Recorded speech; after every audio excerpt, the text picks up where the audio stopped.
My name is Adetom Dali. I'm the Executive Director of Children Impact and Development Initiative, an organization that is passionate about the welfare and the development of children. We are concerned about everything that has to do with children. I'm a life coach, I'm a child's rights advocate, and child protection advocate as well. I am discussing today how we can help our children develop a reading culture. If you agree with me, a reading culture is one thing that we lack this side of the world, Africa particularly. We lack a reading culture, and this needs to stop. We can see that the few of us, Africans, that have risen above this have made waves in different fields of humanity. How can you help your child to develop a reading culture? One is by being a reader yourself. Parenting is do as I do and not usually do as I say. If you are interested in helping your child get a good reading culture, you must be a reader yourself. You will be asking me, what about the illiterates? What about those that cannot read or write? How are they going to do this? They must.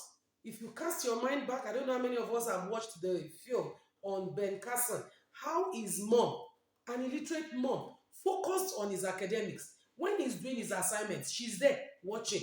When he's writing, she's there. And Ben Carson didn't even know his mother could not read or write. So it's the interest that you show in reading and writing. It's the interest that you show that will help your child, that will guide your child towards having a reading culture. Another point I have here is creating an enabling environment. Many times our children want to study, many times they want to do their homework. You want to watch Z World, you want to watch African Magic, and the telly is blaring away, disturbing the children. Sometimes they are writing their homework, and you need an errand boy, you need an errand girl, and you keep interrupting their thought process. This cannot work. A child that is disturbed while reading consistently begins to see reading as something that is not important. It shows that you, as a parent, do not place value on reading. What you don't place value on, your children will not place value on. If you place value on a reading culture, definitely your children will place value on it and begin to develop that reading culture. How can we help our children develop a reading culture? By buying them books.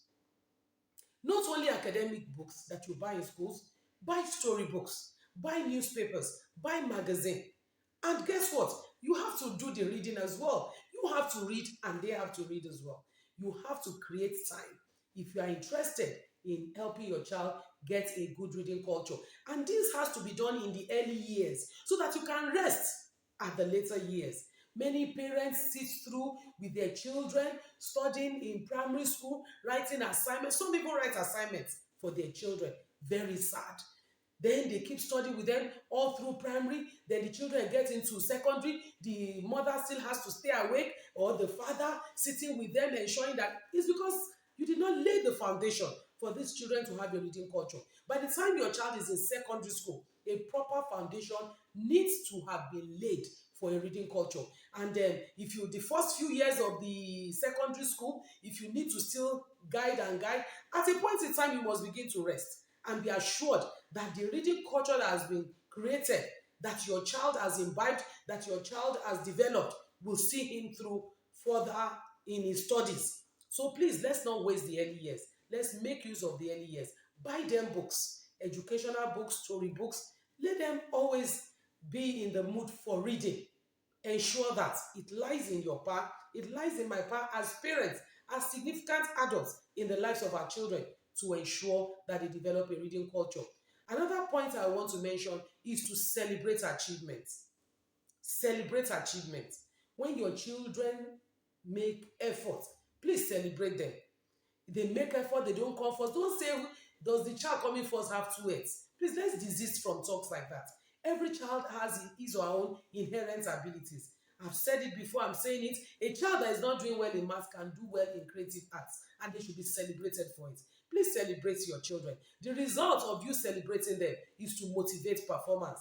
You have to motivate their consistent performance, consistent desire to be better at the academics. A good reading culture will bring peace for you as the parent and will bring honor to the child at the end. Please, let's help children develop it. One of the books I want to recommend that you get your child from JS1, from the later primaries, is Studying and Timing. Studying and Timing is authored by me, and it talks about how reading culture can be developed, how children can develop study patterns and also manage their times. It is rich with issues that will guide your children and help them make informed decision. Studying and timing will be good to help your child start right to build a reading culture. Thank you.